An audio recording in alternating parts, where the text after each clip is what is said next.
নমস্কার সবাইকে, কেমন আছেন? আমার আরেকটি ব্লগে সবাইকে ওয়েলকাম। আজকে আমি যে ব্লগটি শেয়ার করছি সেটি হচ্ছে যে বিকেল থেকে রাত পর্যন্ত আমি কি কাজ করে থাকি সেগুলোই কিছু কিছু অংশ এখানে তুলে ধরেছি। যদি কোনো ভুল ত্রুটি হয়ে থাকে তবে মার্জনা করবেন। আমার ছোটো মেয়েকে স্কুল থেকে বাড়িতে নিয়ে আসতে প্রায় 4টা সোয়া 4টা হয়ে যায়, কারণ সে এখন ক্লাস 3তে উঠেছে আর স্কুলের ক্লাসের সময়সীমা অনেকটাই বেড়ে গেছে।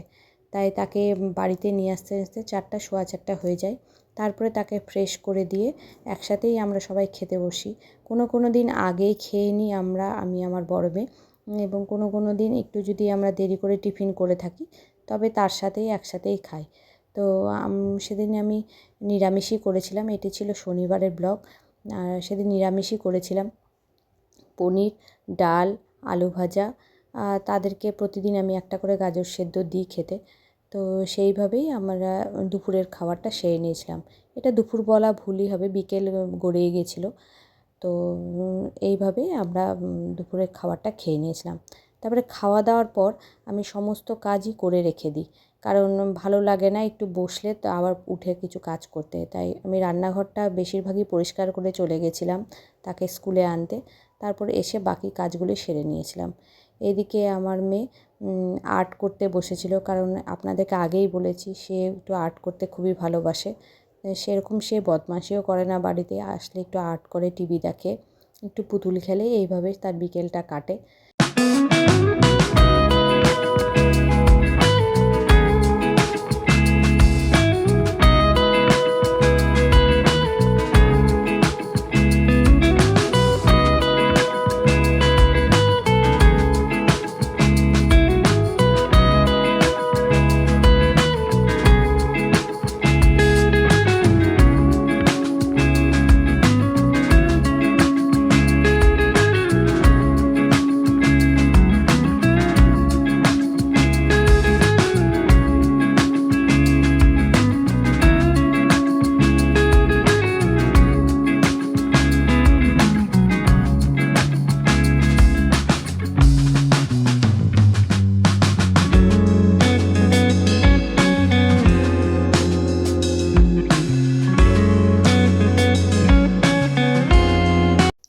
তারপর বিকেলবেলা ছাদে যাই, ছাদ থেকে যে সমস্ত কাপড় শুকোতে দিয়েছিলাম সেগুলো সব তুলে নিয়ে আসি। কোনো দিন আগেও তুলে নিয়ে চলে আসি, কিন্তু সেদিন আর সময়টা খুবই কম ছিল আর কাজ অনেকটাই ছিল, তাই কাপড় তোলা হয়নি, বিকেলে হয়ে গেছিলো। বিকেলবেলা গিয়ে ছাদ থেকে সমস্ত কাপড়গুলো তুলে নিয়ে এসেছিলাম।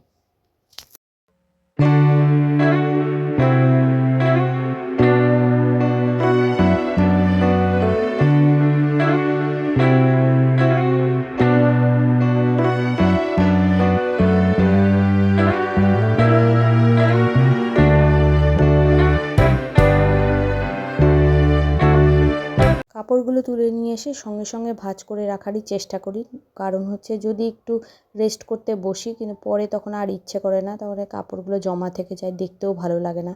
তাই যতটা পারি যখনকার কাজ তখন মিটিয়ে নেওয়ার জন্য। তো এরপরে আমি এক এক করে সব কাপড়গুলো গুছিয়ে নিয়েছিলাম।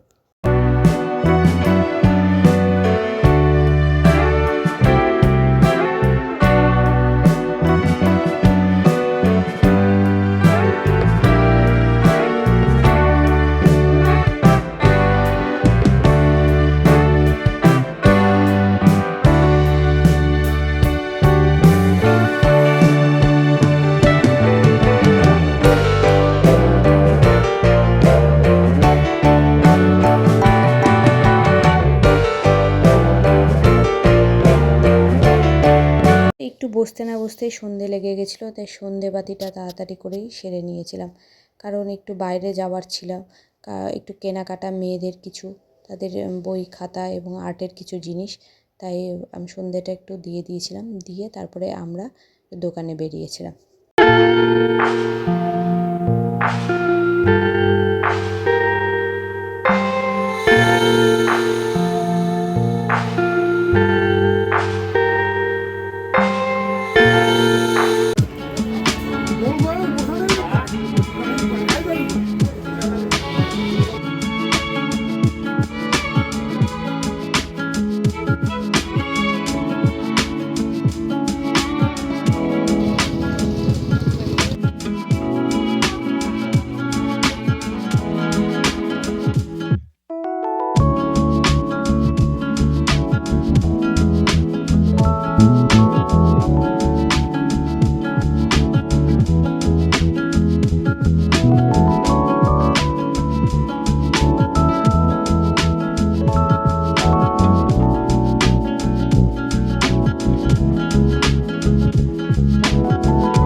ফিরে এসে তারপরে মেয়েকে নিয়ে একটু পড়তে বসিয়েছিলাম, কারণ তার স্কুলের পড়াগুলোও ছিল এবং তাকে একটা নতুন টিউশনে দিয়েছি, টিউশনি মাস্টারমশাইয়েরও পড়া ছিল।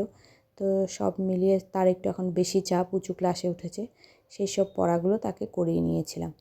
এরপরে আমার বড় মেয়ে চা করেছিল, কারণ সন্ধ্যের চাটা ও বেশিরভাগ দিনই আমাকে করে দেয়।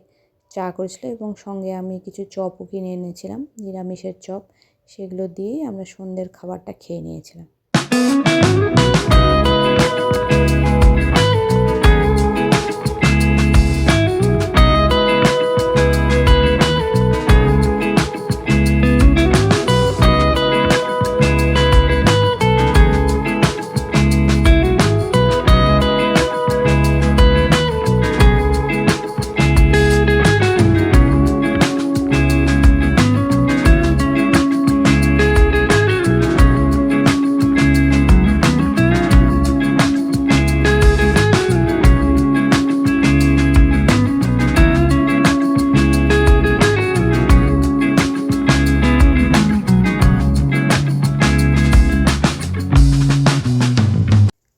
পড়াতে বেশ অনেকটা রাত হয়ে গেছিলো, তো কিছুটা পড়া কমপ্লিট করিয়ে কিছুটা ওকে করতে দিয়ে তারপরে আমি চলে এসেছিলাম রান্নাঘরে, কারণ তাড়াতাড়ি করে তাদেরকে খেতে না দিলে সকাল সকাল উঠতে হয়, তাদের টিউশনি মাস্টার চলে আসে, ছোটো মেয়ের আমার। তাই আমি রান্নাঘরেই চলে এসেছিলাম। আর সেদিন অনেকটাই দুধ ছিল, তাই ভাবলাম যে দুধটা দিয়ে একটু ক্ষীরই করি, কারণ মেয়েরা একটু ক্ষীর দিয়ে রুটি খেতে ভালোবাসে। রুটি করেছিলাম সঙ্গে, আর দিনের তরকারিও ছিল, আর সঙ্গে একটু ক্ষীরও করে নিলাম। এই দিয়ে আমাদের রাতের খাবারটা সেরে নিয়েছিলাম।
রাতের খাবার দাবার সেরে নিয়ে আমার বড় মেয়ে বিছানা করছিল, তারপরেই আমি চলে এলাম সব পরিষ্কার করতে। বাসন টাসন মেজেই আমি রাখি, কারণ রাতে বেশি বাসন আমি জমা করেই রাখি না, সমস্তটা মেজে টেছে গ্যাস মুছে পরিষ্কার করে রাখি।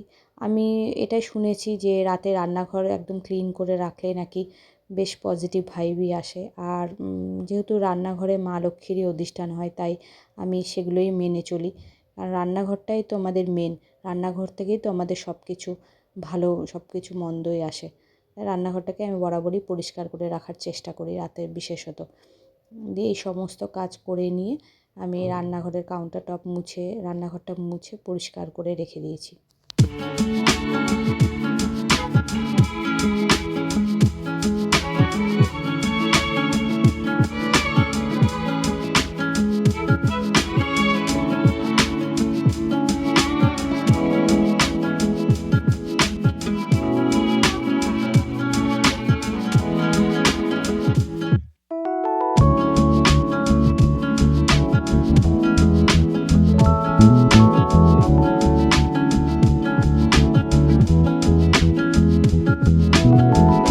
সমস্ত কাজ সেরে নেওয়ার পর নিজেরও একটু যত্ন নেওয়া দরকার, কারণ সারা দিনের এত ধুলোবালি বাইরে যায়, সেগুলো পরিষ্কার করে একটু মুখের ক্রিম মেখে নিই।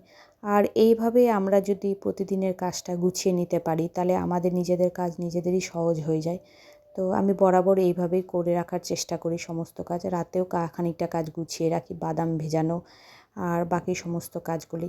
তো যাই হোক, আমার এই ব্লগটি যদি আপনাদের ভালো লেগে থাকে, এর থেকে যদি আপনারা কিছু উপকৃত হন, তবে অবশ্যই আমাকে জানাবেন। সবাই ভালো থাকবেন, ঈশ্বর সকলের মঙ্গল করুক। তবে আজকের মতো এখানেই, tata. Pas de soleil, pas de soleil, pas de soleil, pas de soleil.